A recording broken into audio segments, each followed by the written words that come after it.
Bonjour à tous, j'espère que vous allez bien. Je suis ravi de vous retrouver aujourd'hui pour un nouvel épisode des tests matériels de Courir Mieux. Aujourd'hui, je vais vous présenter un sac et pas n'importe lequel, la veste d'hydratation de Salomon Ultra 10. Cette veste d'hydratation est sortie à l'été 2023 et a fait beaucoup de bruit puisqu'elle est issue de la collaboration entre François Daen et Salomon. Cette collaboration a abouti à la collection Ultra qui propose toute une gamme de produits dédiés au trail et à l'ultra trail, dont des chaussures, des vêtements, des chaussettes, des manchons et le sac Ultra 10 dont on va parler aujourd'hui. J'ai l'habitude de commencer ces tests matériels par une présentation de la marque qui propose le produit, mais je me demande si aujourd'hui c'est réellement nécessaire. Salomon est très clairement un pilier du matériel outdoor, quelle que soit l'activité comme le ski, le trail, la randonnée. Et moi j'ai l'impression qu'on a un peu plus entendu parler de Salomon dans le monde du trail autour des années 2000, quand un coureur que tout le monde connaît, à savoir Kilian Jornet, a commencé à rayonner de performance avec comme partenaire équipementier Salomon. À l'époque déjà, le matériel de Kilian était complètement révolutionnaire pour la pratique. On voyait par exemple sur ses pieds des chaussures qu'on n'avait jamais vues avant. Donc à l'époque, Kilian a beaucoup participé au rayonnement de Salomon dans le monde du trail.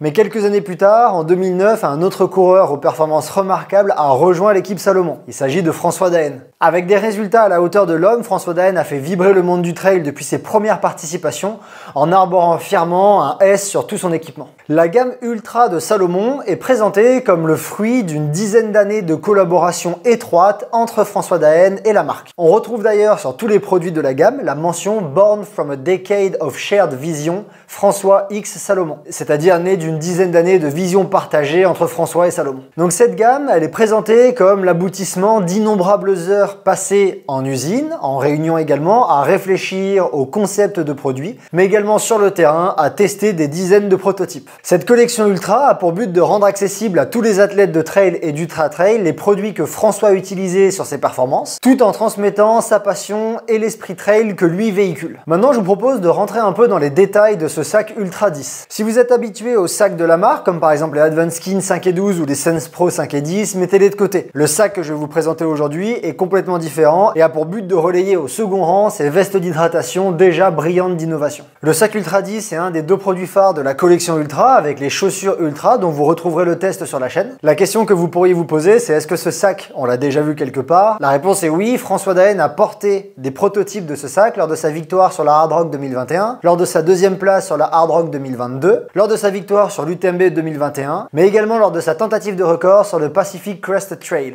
Donc ce sac Ultra 10 a été pensé pour les trails de longue distance et les ultra trails. Il se veut proposer une conception confortable de type seconde peau pour qu'il se fasse oublier à l'utilisation. Et il avance aussi dépasser tout ce qui a été fait en termes de fonctionnalité et de fit. Son volume de 10 litres est réparti à travers des poches positionnées à 360 degrés, autant à l'avant que sur les côtés et à l'arrière. Il est léger, il adopte la construction Sensifit de la marque et également le système de serrage par sangle sur la poitrine, Quick Link, qu'on retrouve sur tous les sacs Salomon maintenant. Donc il pèse 135 grammes en S sans les flasques, son volume est de 10 litres, il possède 12 poches réparties à 360, je reviens dessus juste après. Il est possible d'utiliser les classiques sangles porte-bâton à différents positionnements, mais ce sac est surtout compatible avec le carquois Quiver, qui est également disponible avec la collection Ultra. Il n'est pas compatible avec des poches à eau, par contre il est fourni avec deux flasques S-Lab Soft Flask 500 ml, qui sont également une innovation qui vont avec ce sac, sur lesquels je reviendrai un peu plus tard dans la vidéo. Les flasques sont positionnées de manière haute par-dessus les pectoraux. Il possède 4 poches sécurisées avec fermeture éclair, 2 latérales, 2 frontales. Il n'est pas imperméable et est disponible de la taille 2XS à XL, et un sifflet est présent dedans, accroché à l'intérieur d'une des poches frontales. Je vais vous présenter ce sac un petit peu plus en détail. Donc, comme je vous l'ai dit, on retrouve à l'avant deux poches ici extensibles, une à droite et une à gauche, qui sont pensées pour accueillir par exemple du petit matériel ou de la nourriture. Elles sont très largement extensibles, donc peuvent accueillir beaucoup de matériel. On retrouve également deux poches à flasque, à l'avant droite et à l'avant gauche, et deux poches zippées proches de l'épaule droite et proches de l'épaule gauche. C'est tout pour l'avant du sac. De chaque côté du sac, sur les flancs, on retrouve deux poches, une extensible et une zippée. L'extensible est positionnée par-dessus la zippée, c'est celle dans laquelle j'ai mis ma main là de suite. Et ici, on retrouve la zippée, qui a également une certaine contenance. Donc on retrouve exactement les mêmes deux poches latérales de l'autre côté du sac qui sont positionnées du coup sur les flancs, à gauche et à droite. Et à l'arrière de ce sac, on retrouve une grande poche dorsale qui est présente ici et qui fait la profondeur entière du sac, donc elle est très profonde, elle fait tout le dos. Et on retrouve également à l'arrière une petite poche extensible en mèche ici. On retrouve sur les épaules, à l'avant droite et à l'avant gauche, des petites insertions qui permettent de venir accrocher le carquois, que ce soit le nouveau carquois Quiver ou l'ancien, le sac est compatible. Et de la même façon, le sac est pensé pour accueillir les flasques S-Lab, mais il est également compatible avec les anciennes flasques Salomon plus classiques. On retrouve encore une fois dans son dos, ici, les petites accroches qui sont censées permettre d'accueillir l'attache du sac Quiver. Et on retrouve également différents passants qui permettent d'autres façons de portage de bâton si jamais vous n'aimez pas le carquois. Donc voilà pour la présentation de ce sac. Si jamais vous voulez voir certaines poches en détail, vous pouvez vous rendre sur la version écrite de ce test dans laquelle vous retrouvez une galerie photo complète qui zoome sur chacune des poches. Concernant les tests que j'ai réalisés avec lui, j'ai fait exactement le même procédé que je fais avec tous les sacs que j'ai en test pour courir mieux. La première chose que j'ai fait, c'est que je l'ai emmené pour réaliser le test de stabilité. Donc je l'ai rempli, vous allez voir comment je l'ai rempli dans la petite vidéo qui vient juste après. Et je l'ai emmené faire les tests de stabilité en courant dans une pente à 10%, en courant dans une pente à 20%, et en courant dans une pente à 0%, c'est-à-dire à plat. Le but de ce test de stabilité est de se rendre compte dans différentes pentes avec différents niveaux d'inclinaison à quel point est-ce que le sac est stable à l'avant et à l'arrière en descente, puisque c'est souvent en descente qu'on a des problèmes de stabilité avec des sacs de trail. Ce test de stabilité, je vous le présente dans 2 minutes, c'est la première chose que je vais vous montrer. Et après ce test de stabilité, ce que j'ai fait, c'est que je l'ai utilisé le plus possible pendant 4 semaines. Je l'ai emmené sur quasiment toutes mes séances de trail pendant 1 mois. J'ai fait des séances intenses avec, j'ai fait des séances plus cool. J'ai fait par exemple 2 épreuves des Grésivaudan Express qui sont une petite compétition de montée sèche. J'ai aussi fait des sorties longues entre 18 et 42 km et entre 900 et 3000 mètres de dénivelé positif et négatif. Bref, j'ai vraiment essayé d'utiliser ce sac dans le plus de conditions possibles pour me faire un avis le plus général et le plus global possible. J'ai également joué assez régulièrement sur le niveau de chargement, c'est-à-dire que j'ai fait exprès de partir des fois avec très peu de chargement à l'intérieur et des fois avec le sac vraiment bien rempli. Donc ce que je vous propose maintenant, c'est qu'on passe directement à la suite. Je vais vous montrer d'abord comment j'ai rempli le sac et quel matériel j'ai placé dans quelle poche. C'est juste une illustration de ce qui est possible. Et ensuite, je vais vous montrer les images du test de stabilité. Après ce test de stabilité, je vous propose qu'on revienne ici en intérieur et je vous débrieferai sur, de manière générale, ce que j'ai aimé sur ce sac et ce que j'ai un peu moins aimé. Allez, c'est parti, on va remplir le sac.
Donc là, je viens d'arriver dans la première pente. Vous avez vu comment j'ai rempli le sac dans l'extrait précédent. La seule différence, c'est que j'ai changé la position des lampes frontales et du bonnet et des gants. Une fois que j'ai porté le sac, je trouvais ça assez inconfortable d'avoir les frontales dans les poches latérales zippées qui se trouvent là à droite et là à gauche.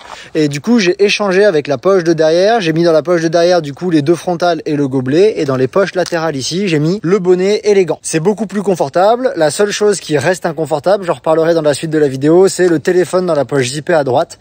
Ça, c'est... Bon, je vais faire le test avec ça comme ça, parce que je pense que la poche a été pensée pour accueillir le téléphone, mais je vous avoue que c'est pas super. Pour information, le matériel que vous m'avez vu mettre dans le sac, c'est le matériel obligatoire de l'UTMB. C'est-à-dire que là, dans le sac, j'ai absolument tout le matos obligatoire de l'UTMB. Ça me semblait être un bon exemple pour tester la capacité du sac. La seule chose que j'ai pas, c'est le pantalon imperméable, mais vu l'espace qui me reste dans la poche arrière qui est très extensible, je me fais aucun souci, ça rentrera sans problème. L'autre chose que je n'ai pas avec moi, c'est les bâtons. C'est un choix volontaire. Ce sac est compatible avec le Quiver, le carquois de Salomon. Il existe le carquois classique ou le carquois de la même gamme ultra pensé par François Daen. Malheureusement, je ne le possède pas, j'ai un carquois classique, mais je pensais que le poser là avec les bâtons, ça allait gêner la visibilité de la stabilité arrière du sac. Donc je l'ai pas mis et j'ai pas de bâton. Donc je vais commencer le test de stabilité et on va voir comment le sac et son chargement à l'avant et à l'arrière se comportent.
Nous voilà revenus en intérieur après les tests de stabilité et je vous propose que maintenant on passe sur ce que j'ai aimé et ce que j'ai un peu moins aimé sur ce sac. Concernant les points positifs, il y en a beaucoup. Je pourrais dédier un certain temps à passer en revue tous ceux que j'ai appréciés. Je vous propose ici de plutôt me focaliser sur 3 aspects qui m'ont vraiment séduit. Le premier qui m'a sauté aux yeux, c'est la facilité de rangement des flasques. Je pense pas trop m'avancer en disant qu'avec beaucoup de sacs de trail, on rencontre une certaine difficulté à ranger les flasques dans leur emplacement. Si vous reprenez des tests que j'ai réalisés, par exemple celui de l'Ultra Nespac Evo 10 10 ou de l'Ultra Nespac Evo 15 de Compressport, c'est typiquement un des points négatifs que j'ai fait ressortir à l'utilisation. Avec ce sac Ultra 10, c'est absolument pas le cas. Les poches à flasque ont été parfaitement pensées pour que les flasques rentrent rapidement dedans, et ce, même lorsque les poches extensibles frontales sont remplies de matériel comme par exemple de la nourriture. Un autre point qui participe à cette facilité d'insertion, c'est pour moi la forme des flasques S-Lab comparativement aux autres flasques de Salomon. Si on les compare, ici j'ai une flasque classique et ici dans le sac j'ai les nouvelles S-Lab 500 ml.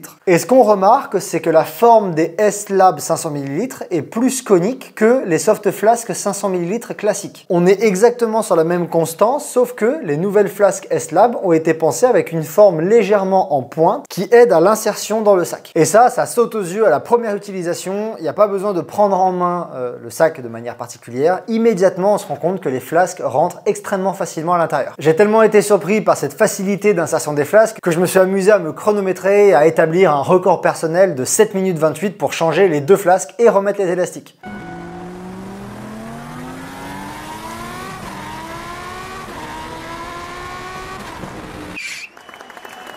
Si vous voulez vous amuser, faites pareil avec votre sac actuellement. Je suis quasiment certain qu'il n'y a pas beaucoup de sacs qui permettent une vitesse de rangement aussi rapide. Donc avec ce Ultra 10, j'ai le sentiment que François Daen et Salomon ont vraiment réfléchi à dépasser ce problème que quasiment tous les trailers et traileuses rencontrent lors du rangement des flasques, pour proposer ce que je pense être aujourd'hui le sac avec la facilité d'insertion des flasques la plus prononcée du marché. Le deuxième point que j'ai beaucoup apprécié, c'est la stabilité avant et arrière du sac. Vous avez pu voir ces deux stabilités dans les images que je vous ai présentées précédemment. Donc je vais commencer par la stabilité arrière. Pour moi, elle est parfaite et les images le mettent clairement en avant. Quelle que soit la vitesse, quelle que soit la pente et quel que soit le niveau de chargement du sac, j'ai trouvé que la stabilité arrière était la meilleure que j'ai jamais rencontrée. Le contenu reste parfaitement en place, il ne ballotte jamais. On n'a jamais par exemple le chargement qui oscille de gauche à droite ou de haut en bas.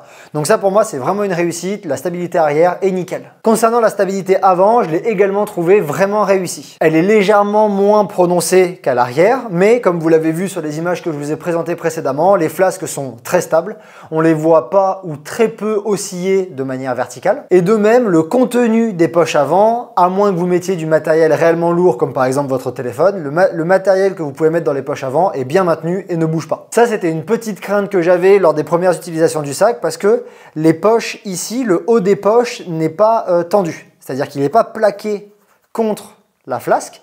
Il est légèrement bâillant, entre guillemets, et au début, je me suis dit que j'avais un peu peur que ce soit trop large, trop lâche, et que ça amène le matériel à sortir vers le haut. Et en fait, j'ai jamais eu ce problème. J'ai jamais eu de matériel ou vraiment super rarement parce que je l'avais peut-être mal rangé. Mais j'ai quasiment jamais rencontré par exemple de carrés d'alimentation qui pouvaient sauter de la poche. Donc pour moi, la stabilité avant est vraiment remarquable. Et quand vous le comparez avec d'autres sacs que j'ai pu tester sur la chaîne, vous remarquerez que c'est une des meilleures stabilités qu'on peut observer. Il y a un petit détail qui peut expliquer les légères oscillations de flasque qu'on peut voir sur les images, c'est la largeur des poches à flasque. C'est peut-être le revers de la médaille de la facilité d'insertion des flasques que j'ai mentionné juste avant, mais probablement pour aboutir à cette facilité d'insertion, Salomon a proposé des poches un petit peu larges. On remarque que la poche n'est pas extrêmement tendue avec la flasque à l'intérieur, ce qui fait que quand la flasque se vide, le mesh n'est pas très tendu. Et donc ça favorise l'insertion des flasques, mais par contre ça peut participer à un peu de mouvement des flasques. Peut-être que sur la version suivante, Salomon va encore resserrer les flasques parce que vu comme c'est facile de les insérer, je pense que même s'il y avait légèrement plus de frottement, ce serait pas un problème. Donc ça c'est peut-être une piste d'amélioration pour les versions suivantes du sac, mais en tout cas en l'état, j'ai trouvé la stabilité avant vraiment géniale. Et le troisième et dernier point que j'ai adoré sur ce sac, c'est un ensemble de caractéristiques qui le composent, à savoir le fit, la légèreté, la polyvalence et le confort. Tout d'abord, en termes de fit, je trouve que son fit est vraiment génial. On a vraiment l'impression d'avoir un gilet sur le corps. Toutes les parties sont bien plaquées. Il n'y a pas de zone de bâillement, donc ça renforce la sensation de gilet. Et ça, c'est vraiment agréable de sentir un sac très près du corps. Ça, pour moi, ça dépasse les limites que j'ai identifiées sur des Advanced Skin 5 et 12. Je possède les deux, donc je peux faire la comparaison. Typiquement, par exemple, sur des Advanced Skin 5 et 12, les zones en bas du torse peuvent légèrement bâiller. Le fit n'est pas parfait. Et sur le Ultra 10, c'est pas du tout le cas. Le sac est vraiment plaqué partout et épouse parfaitement la forme du corps, en tout cas chez moi. Ensuite, au niveau du poids, je vais aller vite là-dessus, mais il ne pèse que 135 grammes. Ça en fait de loin un des plus légers du marché. J'en connais que deux qui sont soit du même poids, soit aussi légers, et ils sont tous relativement loin de la plupart des concurrents en termes de poids. Donc ce poids très bas, c'est quelque chose que moi je trouve extrêmement agréable. D'autant que ça participe à avoir un portage relativement léger. Si jamais vous êtes intéressé à l'importance de la réduction du poids entre elles, je vous invite à lire l'article dédié sur le site courermieux.fr. Ensuite, concernant sa polyvalence, comme je vous l'ai dit précédemment, j'ai fait autant des tests avec le sac considérablement rempli que quasiment vide, avec seulement 2 flasques et une veste imperméable. Et à travers ces différents tests, j'ai pu apprécier la polyvalence du sac. Je l'ai trouvé aussi efficace que son chargement soit conséquent ou que son chargement soit léger. Et contrairement à certains concurrents qui des fois proposent autant de sacs que de volume imaginable, Salomon nous propose ici un sac versatile qui saura nous accompagner sur des sorties courtes comme des sorties ultra longues. Pour moi, ça c'est vraiment appréciable parce que ça veut dire qu'on achète un seul produit qui a un seul impact écologique. On ne multiplie pas les achats et j'ai vraiment trouvé ça agréable. Et la dernière chose que je vais mentionner, c'est son confort qui est quasiment parfait. On retrouve sur ce sac de nombreux points, de nombreuses pièces cousues qui ont pour but d'améliorer le confort du sac. Donc par exemple, je vais vous en montrer certaines. Quand on s'intéresse aux bordures sur l'avant du sac, on remarque que par exemple ici, tout le long, Salomon a cousu une pièce en tissu qui permet d'améliorer le confort et de rendre le pourtour, les zones qui touchent le torse, plus confortables. L'autre exemple que je peux vous donner, c'est à l'intérieur du sac où, sur toute l'avant du sac, il y a un mesh légèrement plus épais qui a été positionné, ici à droite et à gauche, qui permet de ne jamais sentir le contenu des poches frontales. Et ça, c'est extrêmement agréable parce que ça veut dire que quoi que vous mettiez dans les poches avant, normalement, vous n'allez jamais sentir ce matériel vous appuyer sur le torse. Donc ça participe au confort. Comme je l'ai dit précédemment, le fit et la légèreté du sac participent également à son confort. Bref, pour moi, c'est un de ceux que j'ai essayé qui est le plus agréable à porter et c'est un des points qui m'a séduit chez lui. Maintenant, on va passer à ce que j'ai un peu moins aimé sur ce Ultra 10 de Salomon. Alors, si vous connaissez mes tests, vous savez à quel point je suis tatillon et à quel point je vais dans les détails jusqu'à trouver des choses que j'apprécie moins. C'est assez rare que j'ai rien à dire dans cette section des vidéos. Malgré les très nombreux points positifs de ce Ultra 10, j'ai quand même réussi à relever 3 aspects sur lesquels je suis plus mitigé. C'est pas forcément des choses que j'ai moins aimées, mais c'est des choses que j'imagine pourraient être améliorées à l'avenir sur des versions suivantes de ce sac. Cette fois, la liste est exhaustive parce que en dehors de ces 3 points, j'ai rien à mentionner. Alors, le premier point que j'ai un peu moins apprécié, sur lequel j'ai été un peu plus mitigé, ça concerne les poches qui sont positionnées sur les flancs, autant les IP que les extensibles. Je vais commencer par les poches extensibles. Les poches qui sont positionnées ici, déjà, je trouve qu'elles manquent d'ergonomie. La première chose qu'on peut remarquer, c'est qu'elles n'ont pas de petites pièces cousues en tissu, comme ce petit bout rouge que vous voyez ici, ou ce petite pièce noire là. Ce qui fait qu'une fois que vous l'avez sur les flancs et que cette poche est tendue, il est assez difficile d'attraper le mesh, d'ouvrir la poche et d'avoir accès à son contenu. Donc ça rend cette poche-là sur chacun des deux côtés difficilement accessible. Et ça fait que si vous mettez dedans du matériel que vous voulez souvent attraper, comme par exemple de la nourriture, eh ben vous allez régulièrement galérer. En tout cas, moi, c'est ce que j'ai vécu. La deuxième chose, c'est que je les ai pas trouvés très ergonomiques. Leur accessibilité est pas facile. Il faut souvent un petit peu se contorsionner les bras pour avoir accès à l'intérieur. Et j'ai pas trouvé que leur contenu était facilement accessible. Ensuite, si vous mettez certains objets à l'intérieur, vous risquez de les sentir appuyés sur les côtes, puisqu'en fait, elles sont positionnées sur la cage thoracique. Il y a les côtes en dessous. Et typiquement, quand j'ai mis dedans un objet comme une lampe frontale, qui peut avoir une certaine carcasse et donc être un peu douloureux si ça appuie, eh ben, j'ai pas trouvé ça très agréable et j'ai rapidement changé la position pour une autre poche du sac. J'ai donc trouvé que ces poches latérales étaient en fait pas très accessibles, pas très ergonomiques et qu'on pouvait ranger dedans uniquement du matériel dont on n'avait pas souvent besoin mais qui n'avait pas une forme particulière qui pouvait appuyer sur la cage thoracique. Et typiquement, j'ai mis dedans mes gants et mon bonnet. Sauf que c'est pas les objets que j'emmène sur la plupart de mes sorties, souvent j'en ai pas besoin, donc souvent j'utilisais pas ces poches. Donc je me demande si ça pourrait pas être un petit peu amélioré. Concernant les poches zippées qui sont présentes elles également sur les flancs, que je vous montre juste ici, elles n'ont pas de souci, elles sont très largement accessibles, on n'a pas de problème pour y accéder, donc on peut typiquement mettre des gels à l'intérieur. Mais selon le type d'objet que vous pouvez mettre à l'intérieur, ça va être pareil que les poches extensibles par-dessus. Vous mettez une frontale dedans, moi j'ai trouvé ça très inconfortable. De la même façon, j'ai pensé que comme elles étaient zippées, c'était les poches qui étaient pensées pour accueillir le smartphone, et en fait une fois qu'on le met dedans, ça empêche le sac d'avoir un bon fit autour de la cage thoracique, Ça fait que le téléphone est plaqué comme ça, perpendiculaire aux côtes, et c'est pas très confortable, c'est pas très agréable, et donc je l'ai rapidement enlevé pour le mettre ailleurs. Alors j'ai un téléphone qui fait 13 cm par 8, j'ai vérifié, en fait c'est dans la moyenne, c'est même un petit peu en dessous de la taille des téléphones, donc c'est pas spécialement que j'ai un téléphone grand. Je pense que c'est la poche qui est pas très adaptée pour recevoir le téléphone. Et du coup la question que je me pose, moi, c'est où est-ce qu'on met le téléphone dans ce sac? Alors moi ça m'a pas trop gêné, puisque du coup je l'ai mis dans mon short à chaque fois que je l'ai utilisé.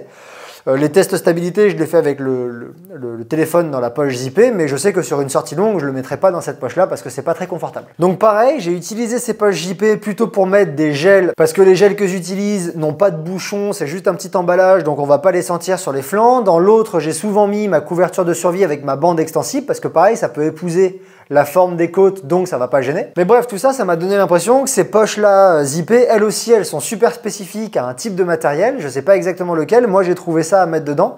Et dès qu'on va sortir de ce matériel particulier qu'on pourrait mettre dedans, il n'y a pas grand-chose d'autre qu'on peut y ranger. La dernière chose que je me suis demandé, c'est est-ce que le fait d'avoir placé ces deux poches à droite et ces deux poches à gauche, ça n'a pas amené à la disparition de la poche kangourou, qui n'est pas présente sur le Ultra 10, contrairement au Advanced Skin 5 et 12. Alors, je dis pas forcément que les poches kangourou sont mieux. Moi, je trouve qu'elles étaient super pratiques pour ranger typiquement une veste imperméable. On peut la mettre à d'autres endroits dans le sac. Je reviens dessus juste après. Mais ces poches-là sont donc super spécifiques à certains matériels, sont pas très accessibles alors que la poche kangourou l'était. Donc moi, ça m'a amené à me demander est-ce que c'est vraiment un meilleur choix que les poches kangourou ou pas?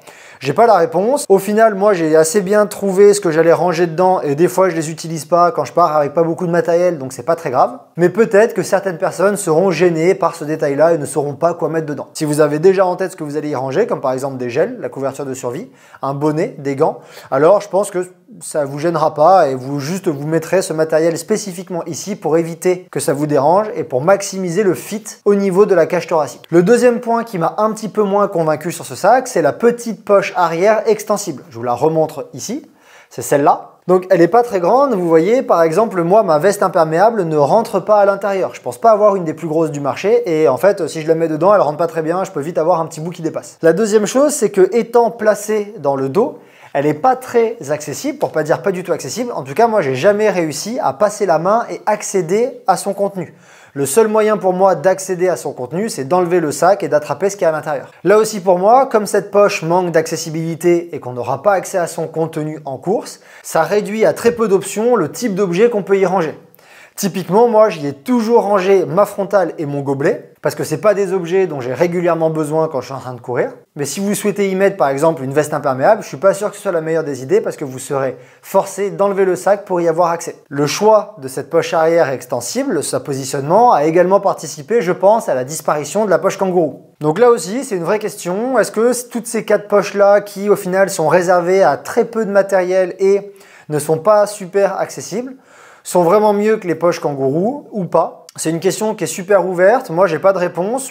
Là, je vous avoue que moi, je me satisfais totalement de l'utilisation que j'ai désormais en sachant quel objet je mets dans quelle poche. Mais si jamais vous savez pas quel objet vous allez mettre dans les poches latérales et dans la poche dorsale extensible, peut-être que ce sera un point négatif pour vous. Également, peut-être que l'accessibilité de la poche arrière pourrait être repensée, non pas avec une poche avec ouverture par-dessus, mais avec par exemple des ouvertures latérales, comme il existe sur d'autres sacs, qui pourraient rendre le contenu cette fois accessible. Et enfin, la dernière chose que je veux mentionner, c'est pas un point négatif, mais plus un point d'alerte. Et ça va concerner les sangles ventrales Quick Fit. Alors ces sangles-là sont présentes sur tous les sacs Salomon. Et la première chose que je veux mentionner, c'est qu'elles sont super efficaces. Le maintien de ces sangles-là est vraiment nickel et c'est beaucoup mieux que d'autres sangles ventrales qu'on peut trouver.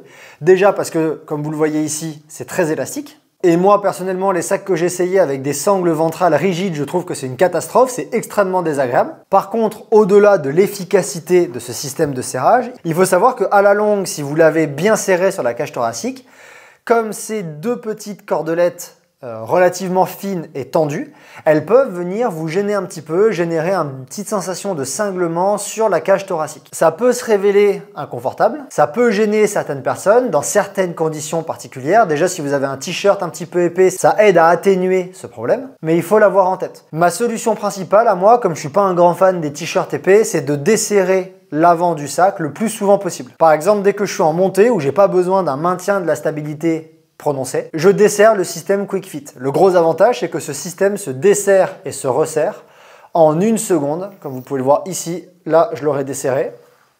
Le sac est ouvert. Et là, je le resserre, le sac est fermé.